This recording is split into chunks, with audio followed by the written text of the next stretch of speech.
Berdoa, ibu-ibu sekalian. Bapa dalam surga, kami berterima kasih sore hari ini kami boleh menghampirimu, kami boleh mensyukuri rahmat anugerah-Mu yang tiada berkesudahan dalam hidup kami. Dan saat ini ya Tuhan, kami sungguh menyerahkan hati pikiran kami ke dalam tangan kuasa-Mu, mohon pengudusan, penyucian yang daripada Tuhan, sehingga waktu kami duduk diam mendengar firman, mendengarkan pengajaran, kami boleh dilatih Tuhan, diajar oleh Tuhan, dibawa oleh Tuhan, kepada kehendak-Mu yang baru. Terpujilah Tuhan, dalam Kristus Tuhan kami sudah berdoa. Amin. Ya, baik ibu-ibu, mari kita membuka Alkitab kita dari 1 Korintus 17 ya. Masih kelanjutan dari seri spiritualitas Elia ya. Spiritualitas Elia yang kita pelajari secara berseri.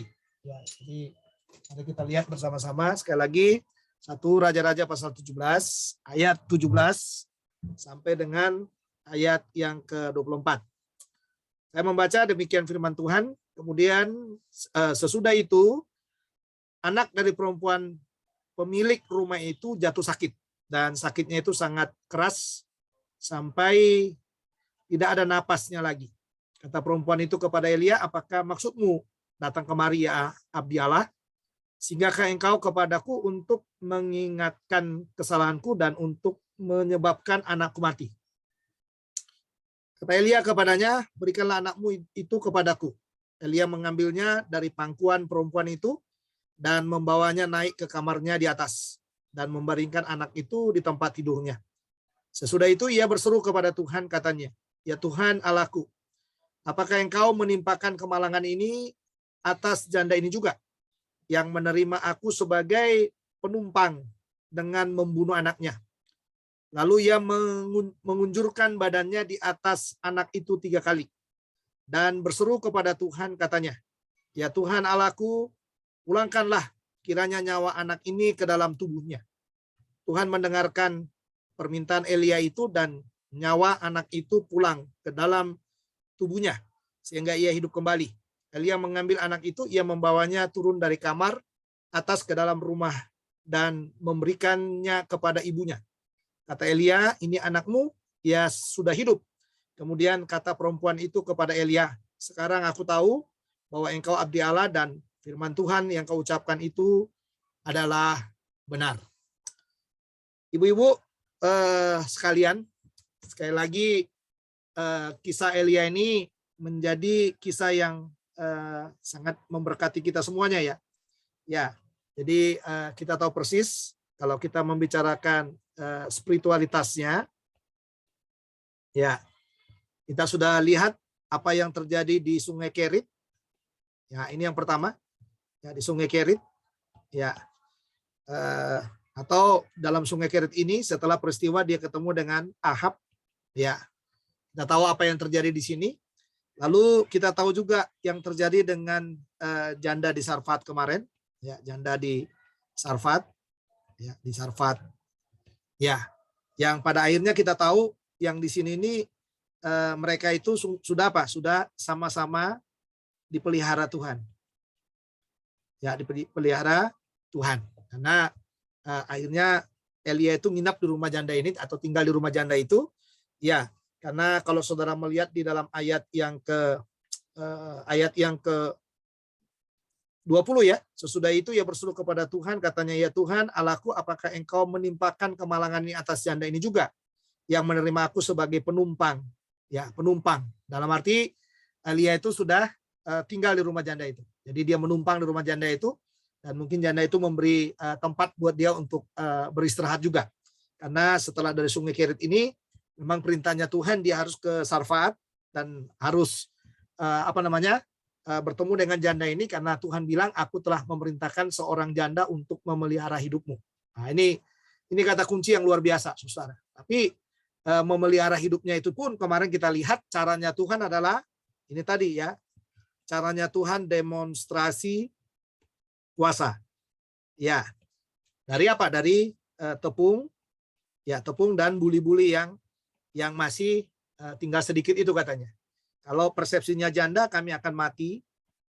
Ya, kalau persepsinya Elia beri, ya beri. Ya ini tadi yang kemarin kita bilang menabur itu ya, beri. Ya maka kamu tidak akan mati katanya. Kamu akan hidup. Ya, akan hidup. Jadi beri itu maksudnya buatlah lebih dahulu untuk aku. Kata Elia seperti itu ya. Buat lebih dahulu untuk aku gitu. Ya maka kamu akan hidup. Ya. Sampai di sini Bapak Ibu ya, Bapak Ibu dan saudara-saudara ceritanya. Jadi saya terkesan lagu tadi ya. Lagu tadi itu judulnya ada kata yang ini. Engkau tahu ceritaku. Nah, ini luar biasa ini saudara. Dan ini yang saya katakan memang Tuhan itu tahu cerita kita. Ya, Tuhan itu tahu cerita kita. Engkau tahu ceritaku. Ya, jadi nggak ada cerita kita yang Tuhan nggak tahu. Jadi dari detik-detik dari perjalanan hidup kita bersama dengan Tuhan tuh nggak ada cerita yang Tuhan tidak tahu. Semua cerita itu adalah cerita kita bersama dengan Tuhan. Nah, jadi yang harus kita ingat adalah bahwa semua cerita kita itu adalah cerita bersama Tuhan. Ya. Cerita bersama Tuhan. Ya. Makanya kalau saudara lihat di dalam ayat yang ke-17 ada kata sesudah di sana. Ya, sesudah.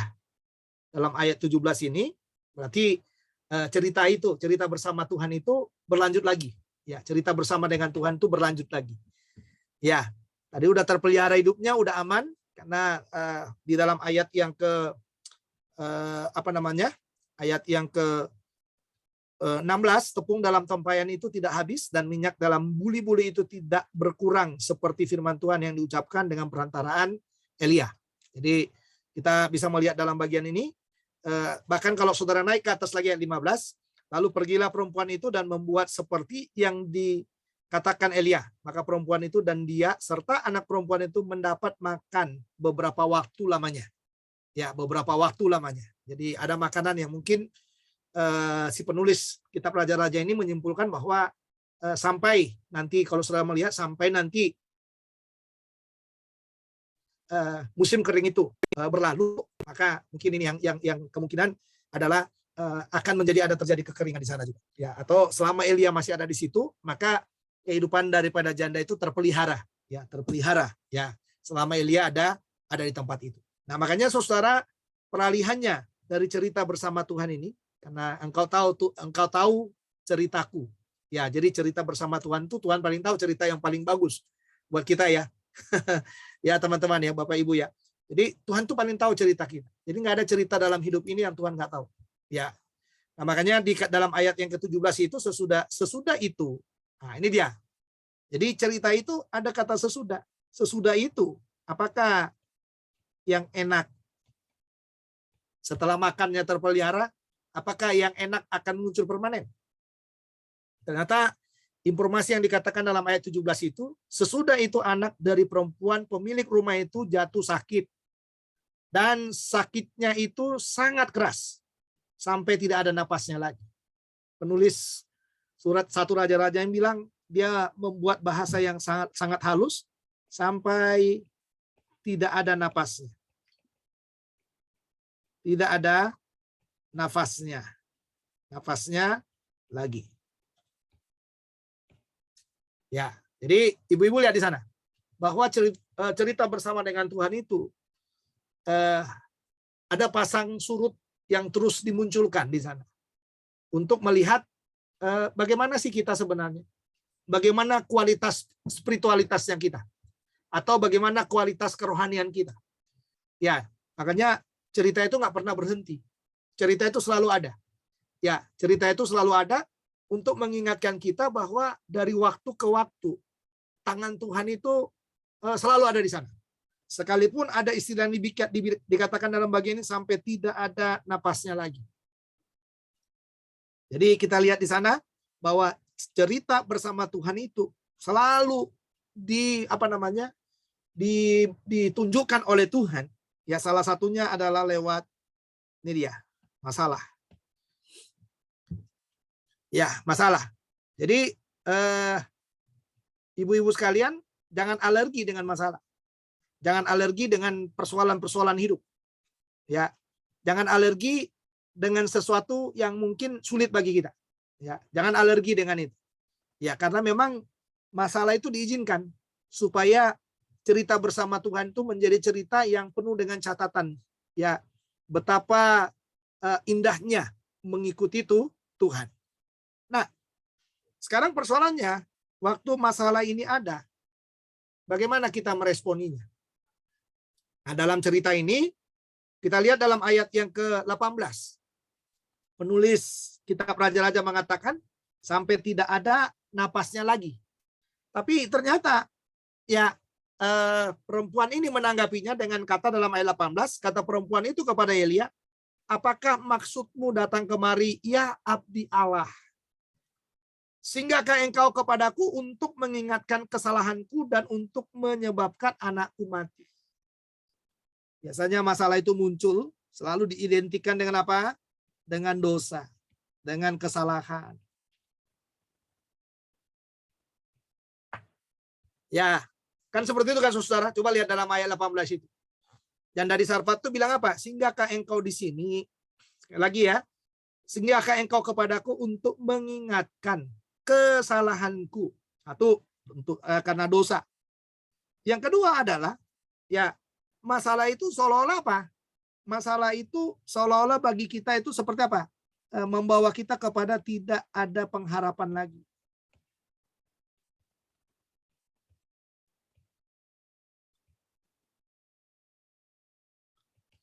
Ya, tidak ada pengharapan lagi. Karena ternyata wanita ini mengatakan kepada Elia begini. Ya, ada karena dirangkai oleh kata dan di situ ya. Jadi satu sisi dia menganggap kehadiran Elia memunculkan masalah buat dia karena dia adalah orang berdosa. Lalu yang kedua, dia menganggap kehadiran Elia itu membuat bagi dia sudah tidak ada pengharapan lagi. Karena dalam ayat 18 itu dikatakan, dan untuk menyebabkan anakku mati. Penulis Raja-Raja bilang sampai tidak ada napasnya. Masih halus. Ya enggak, saudara ya? Masih halus penulis ini mengungkapkannya. Tetapi wanita ini tidak halus lagi. Karena apa? Karena dia sudah menganggap nggak ada pengharapan lagi. Dari sini, dari indikasi sampai tidak ada napasnya lagi, kita masih yakin masih ada pengharapan sebenarnya di situ. Ya kan? Masih ada pengharapan di situ. Tapi wanita ini udah memutus dengan kata tidak apa namanya? Sampai anakku, ya kan? Sampai anakku, ya, menyebabkan anakku mati, katanya gitu, saudara. Ini adegan yang pertama. Adegan yang pertama adalah kita bisa melihat bagaimana cerita dari wanita ini saat menghadapi masalah. Nah, ini ceritanya. Karena tadi dikatakan engkau tahu ceritaku. Jadi bagaimana cerita dari wanita ini dalam menghadapi masalah. Ternyata masalah itu bagi dia karena sebuah kesalahan. Jadi masalah itu muncul karena sebuah kesalahan. Dan masalah itu menyebabkan tidak ada lagi pengharapan bagi dia. Ya Bapak Ibu ya, saudara sekalian, ini kita harus lihat. Dan inilah logislah. Ya, kadang-kadang hidup kita juga kadang-kadang seperti wanita ini. Kadang-kadang hampir kita melihat ya semuanya jadi gelap. Waktu masalah muncul itu seperti semuanya tidak ada pengharapan. Seperti tidak ada kekuatan. Seperti tidak ada lagi apa namanya? Tidak ada lagi kemampuan untuk menghadapinya. Tapi sekarang mari kita lihat. Setelah adegan yang berikutnya itu, ya waktu dia bertemu dengan siapa? Waktu dia bertemu dengan Elia itu. Ayat yang ke-19. Ini sekarang kita melihat itu cerita si janda Sarfat dalam menghadapi masalah. Sekarang cerita dari Elia. Ya, Elia dalam menghadapinya bagaimana?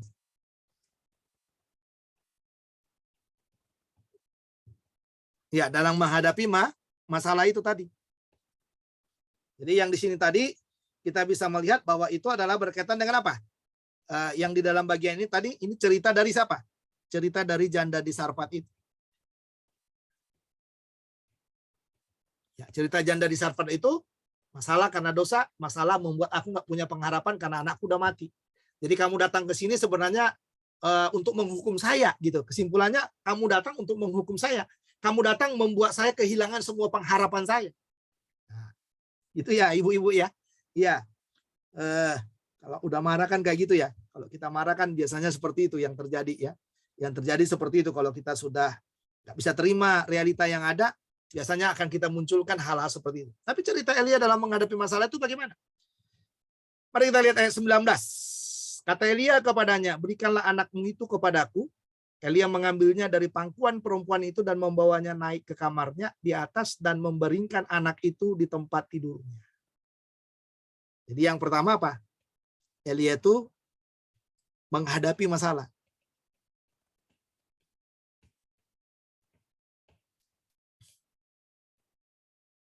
Karena dikatakan, berikan anakmu, berarti dia sekarang take over, mengambil masalah itu ya.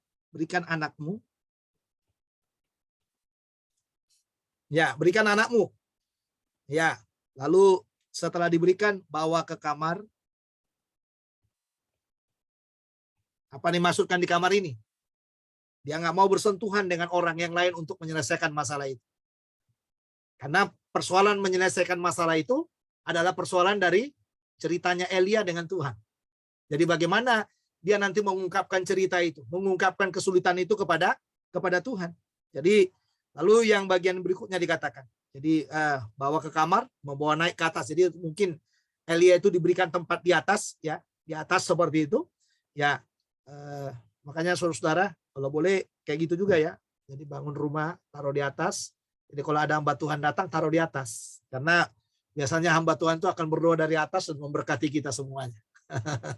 Ya, kira-kira seperti itu ya, ibu-ibu ya. Nah, karena memang kamarnya ditaruh oleh janda itu ada di atas. Ya, jadi dikatakan sana, membaringkan anak itu, jadi membawa ke kamar, lalu membaringkan anak itu.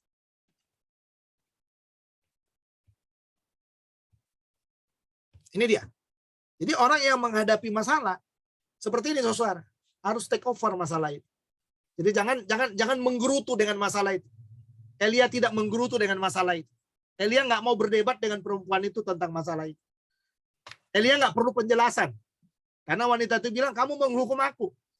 Ya, Elia nggak mau berkata kepada dia, enggak kok, enggak, Tuhan yang suruh, enggak. Dia nggak bilang seperti itu. Dia tidak membicarakan apapun selain satu kata, berikan anakmu. Berikan anakmu itu. Nah, itu kata kuncinya. Setelah diberikan, bawa ke tempat yang memang hanya dia dengan Tuhan yang ada di sana. Ini orang-orang yang mau menghadapi masalah seperti ini, saudara. Kita harus berani mengambil masalah itu. Jadi jangan menolak masalah itu. Mengambil masalah itu. Menggumuli masalah itu. Ya, supaya apa? Supaya kita paham bagaimana caranya Tuhan menolong kita untuk menyelesaikan masalah itu. Ini perlu. Karena kadang-kadang kita ketemu dengan banyak orang itu kalau udah punya masalah, saudara, aduh, ngeri sekali perjalanan-perjalanannya. Nah, yang kedua, apa yang dilakukan yang berikutnya? Mari kita lihat ayat yang ke-20. Sesudah itu berserulah, ya, ia berseru kepada Tuhan katanya, ya Tuhan Allahku, apakah engkau menimpakan kemalangan ini atas janda ini juga, yang menerima aku sebagai penumpang dengan membunuh anaknya. Lalu ia mengunjurkan badannya. Jadi mengunjurkan badannya di atas anak itu 3 kali. Dan berseru kepada Tuhan katanya, ya Tuhan Allahku, pulangkanlah kiranya nyawa anak ini ke dalam tubuhnya. Bagaimana cerita Elia menghadapi masalah itu? Dia menghadapinya. Dia mengambil alih masalah itu. Yang kedua adalah dia apa? Dia bergumul dengan Tuhan.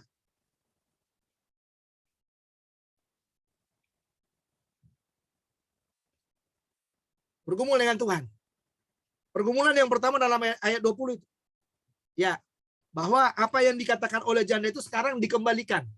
Ya, dikembalikan oleh Elia kepada Tuhan dengan kata apa? Ya Tuhan Allahku, apakah engkau menimpakan kemalangan ini atas janda ini juga? Nah, ini dia. Jadi maksudnya, jangan saya ada di sini, engkau mengizinkan ada kemalangan itu tertimpa kepada janda ini. Karena tadi di dalam cerita dari janda itu, dia katakan kamu datang untuk menghukum aku. Dan Tuhan itu sudah tahu persis cerita itu. Apa yang dikeluhkan oleh janda itu Tuhan tahu persis. Dan itulah yang disampaikan oleh Elia kepada Tuhan. Ya, itu yang disampaikan oleh Elia kepada Tuhan. Dengan Tuhan dia mengatakan, apakah ya engkau menimpakan kemalangan di atas janda ini juga, yang menerima aku sebagai penumpang dengan membunuh anaknya. Jadi bergumul dengan Tuhan itu satu bertanya. Kalau kita bergumul dengan Tuhan bertanya, kenapa masalah ini ada? Ya, apa yang menyebabkan masalah ini ada Tuhan? Kenapa yang kau izinkan masalah ini terjadi terhadapku? Bertanya, saudara. Ya, jadi jangan terlalu emosional, jangan. Tapi bertanyalah kepada Tuhan. Tanyakan Tuhan, apa yang menyebabkannya? Bertanya. Itu kata kunci yang paling indah pada waktu kita menghadapi masalah. Lalu yang kedua, saudara, ya bukan hanya bertanya, tapi yang berikutnya perlu bertindak.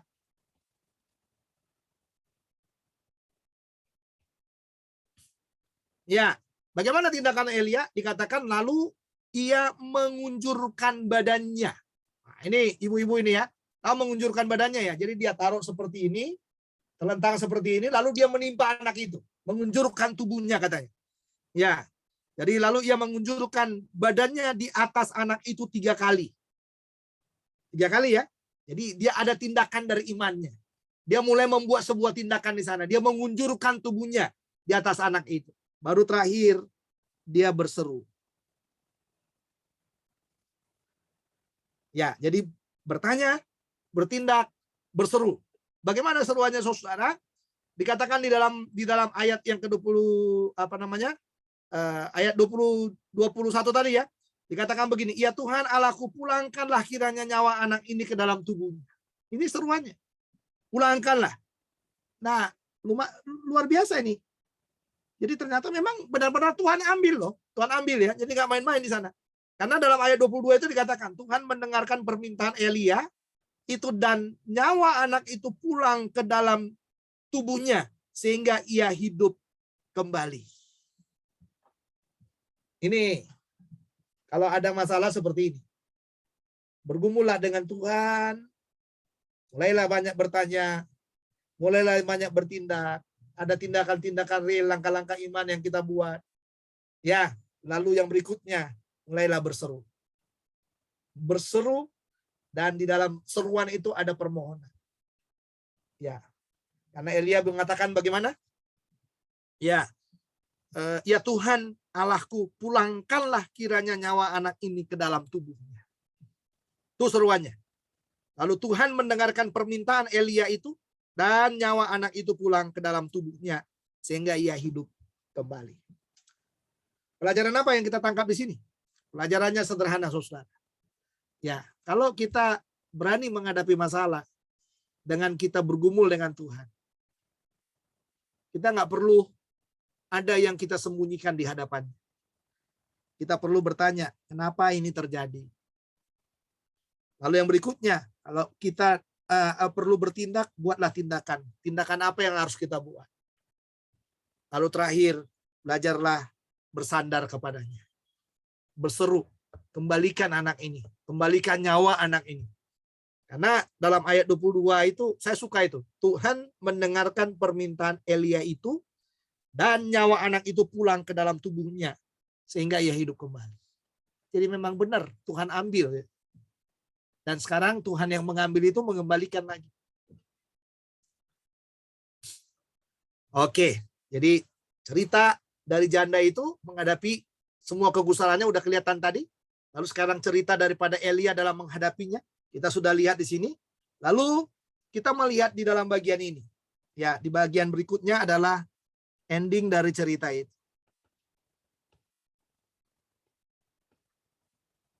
Ya, ending dari cerita. Dari cerita atau ending dari masalah itu. Mungkin bukan cerita tapi dari masalah itu. Ya. Apa endingnya? Endingnya dalam ayat 23, Saudara. Ini babak yang ketiga dalam narasi ini. Jadi kalau dibikin ceritanya, ya cerita itu cerita 3 babak ya. Babak yang pertama adalah janda di Sarfat itu begitu meyakini bahwa masalah itu muncul karena dia orang berdosa, lalu dia nggak punya pengharapan lagi. Lalu ending yang kedua adalah Elia men-take over masalah itu, mengambil alih masalah itu. Nah itu dia. Jadi dia tidak membiarkan gerutuan daripada siapa? Daripada janda itu, tapi dia take over masalah itu. Dengan dia bergumul dengan Tuhan. Ini mantap ini saudara. Ya, dengan dia bergumul dengan dengan Tuhan. Nah, endingnya kita bisa lihat di sini. Nah, endingnya dalam ayat 23, Elia mengambil anak itu, ia membawanya turun dari kamar atas ke dalam rumah dan memberikannya kepada ibunya. Ya, jadi tadi di take over, waktu mati, sekarang apa? Ya, dia memberikan kembali, kata Elia, ini anakmu, ia sudah hidup. Jadi ini anakmu, ia sudah hidup. Berapa? Endingnya apa? Endingnya dikatakan anak itu hidup. Ini berarti apa? Wanita ini melihat mujizat lagi. Ya, jadi mujizat yang pertama dilihat, roti yang tak habis tadi itu kan? Ya nggak, saudara ya? Itu yang dia dilihat yang pertama. Lalu mujizat yang kedua sekarang dia lihat lagi. Ya, melihat mujizat lagi bahwa anak itu hidup. Lalu ending yang kedua dikatakan dalam ayat yang ke-24. Kemudian kata perempuan itu kepada Elia, sekarang aku tahu bahwa engkau abdi Allah dan firman Tuhan yang kau ucapkan itu adalah benar. Jadi ending yang kedua apa? Ini tadi, Tuhan dimuliakan.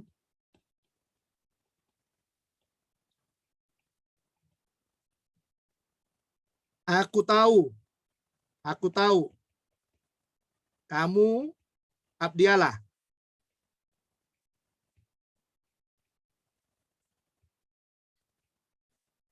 Nah, ya. Lalu yang kedua adalah, dikatakan di dalam bagian itu, bukan hanya dia tahu abdi Allah, tapi firman yang kau ucapkan itu adalah benar. Firman yang kau ucapkan itu benar. Tuh, inilah ending dari sebuah masalah. Ya, jadi dengan masalah kita melihat mujizat. Yang kedua, dengan masalah Tuhan dimuliakan. Tuhan dimuliakan. Jadi kita bisa tahu sekarang bahwa firman itu bukan teori. Nah, ini dia. Firman itu bukan teori. Firman itu adalah fakta. Real. Nah, ini cerita bersama dengan Tuhan tadi. Cerita bersama dengan Tuhan. Kita bisa melihat ending dari cerita ini adalah bahwa Tuhan dimuliakan. Aplikasi apa yang kita tangkap dari bagian yang ketiga ini? Aplikasinya sederhana, saudara.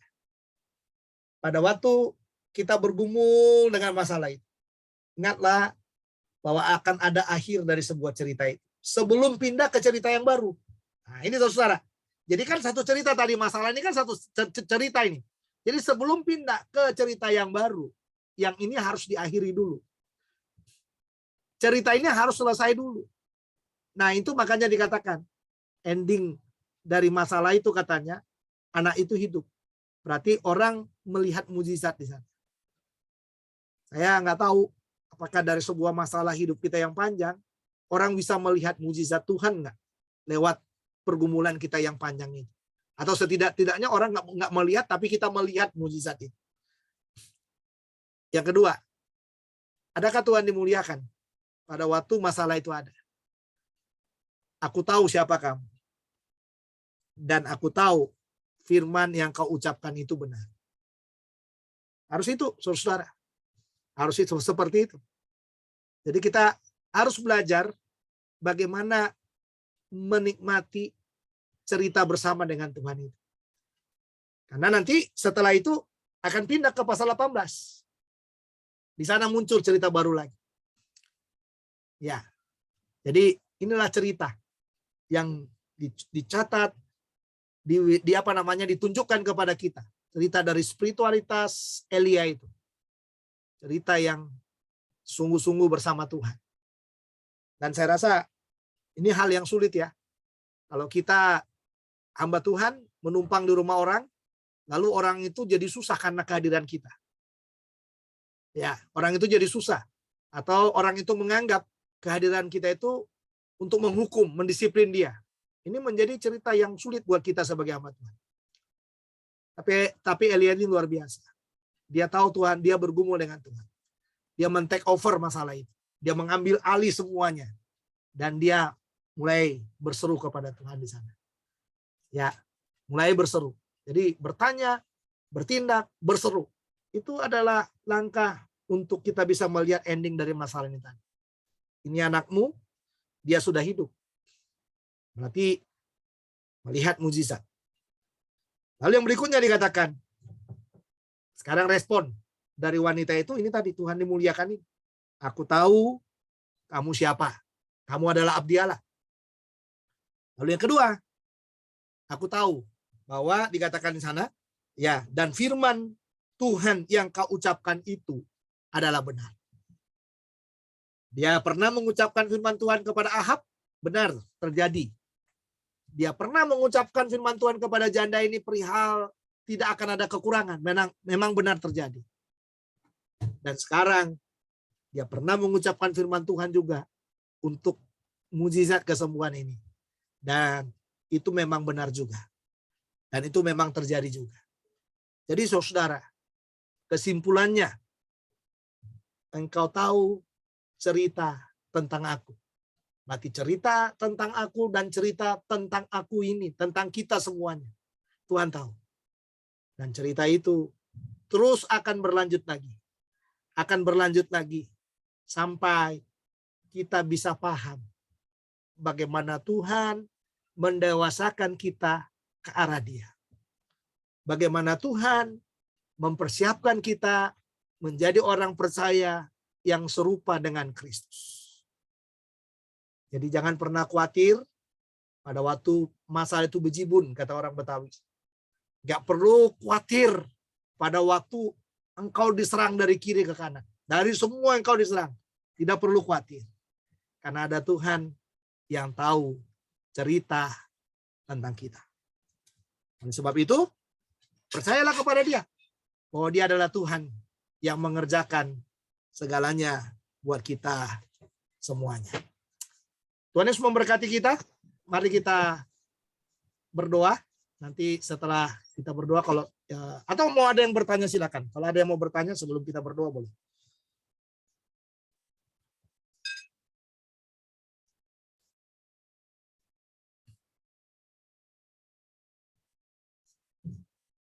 Ada yang mau ditanyakan silakan ibu-ibu.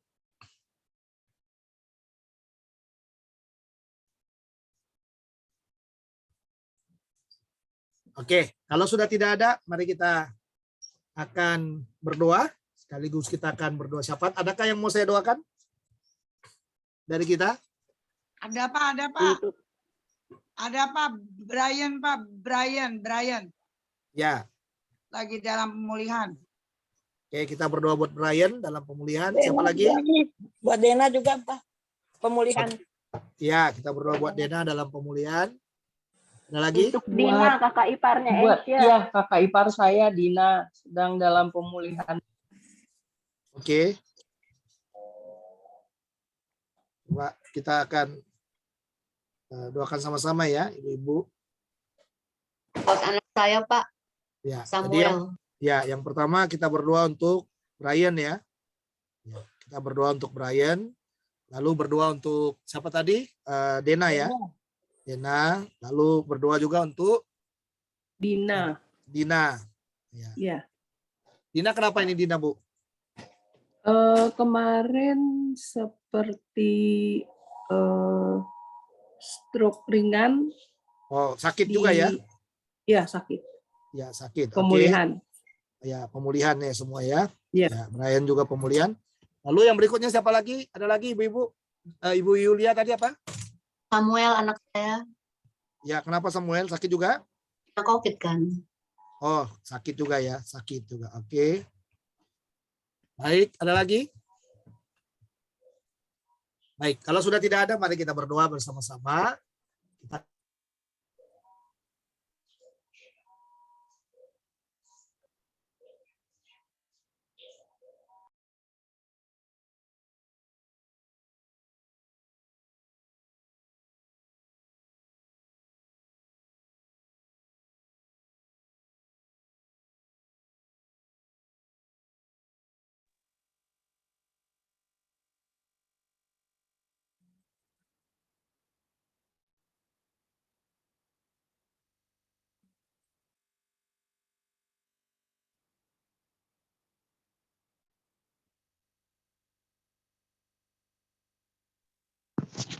Belum di-unmute, Pak.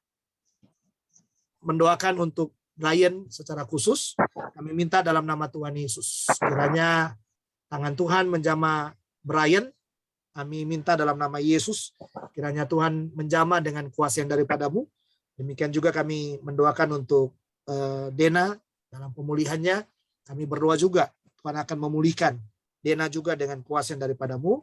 Kami berdoa juga untuk Ibu Dina yang kami tahu sedang sakit, atau mungkin ada gejala stroke atau apapun sakitnya. Kami berdoa dalam nama Yesus. Kiranya Tuhan jamah dengan kuasa yang daripadamu, Tuhan bebaskan dari sakit penyakit yang sedang diderita. Kami mendoakan juga Samuel. Kami mendoakan dalam pemulihan supaya Tuhan pulihkan dari sakit yang ada. Dan kami berdoa supaya Tuhan mengangkat virus COVID yang ada dalam tubuhnya. Kami minta dalam nama Yesus. Kiranya Tuhan sembuhkan dengan kuasa yang daripadamu. Bapa, gerakkan semua saudara-saudara kami yang sedang terbaring sakit, yang sedang memerlukan pemulihan yang daripada Tuhan, yang sedang memerlukan jamahan dan mujizat yang daripadamu. Kami sangat percaya, tidak ada yang mustahil bagimu Tuhan. Engkau sanggup dan sungguh sanggup. Dan kami tahu bahwa pada akhirnya Engkau memberi kemenangan dan Tuhan dimuliakan di atas pergumulan dari saudara-saudara kami ini. Kami mau mendoakan juga Tuhan buat Narwastu. Tuhan memberkati dalam semua pergumulan-pergumulan kami serahkan ke dalam tangan kuasa-Mu. Kiranya Engkau memberikan kemenangan demi kemenangan kepada kami semuanya. Kau menjaga tubuh kami, supaya kami sehat, roh kami, supaya kami tetap sehat, dan kami juga tetap kuat di dalam pertolongan yang daripada Tuhan. Kami mendoakan juga secara khusus buat saudara-saudara kami yang tidak hadir, kiranya Tuhan melawat mereka juga, sehingga pada waktu yang akan datang mereka boleh bersama-sama dengan kami.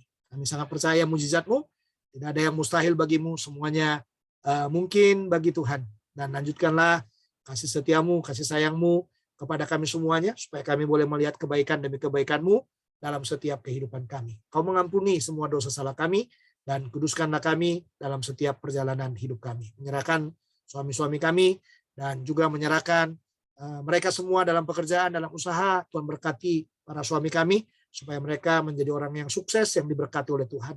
Berkati juga anak-anak, mantu, cucu, semuanya Tuhan, keluarga-keluarga besar kami, semuanya diberkati oleh Tuhan. Sehingga tidak ada satupun di antara kami yang hidup dalam kekurangan, tapi kami semuanya hidup dalam berkat yang daripada Tuhan. Kami akan berpisah dan menerima berkat yang daripada Tuhan. Saudara, arahkan hatimu kepada Tuhan dan terimalah berkat-Nya. Kasih karunia dari Allah Bapa, sukacita di dalam Tuhan Yesus Kristus, serta persekutuan dengan Roh Kudus. Kiranya menyertai saudara sekalian, mulai sore hari ini kekal selama-lamanya. Semua yang percaya katakan, amin. Terima kasih Pak Her.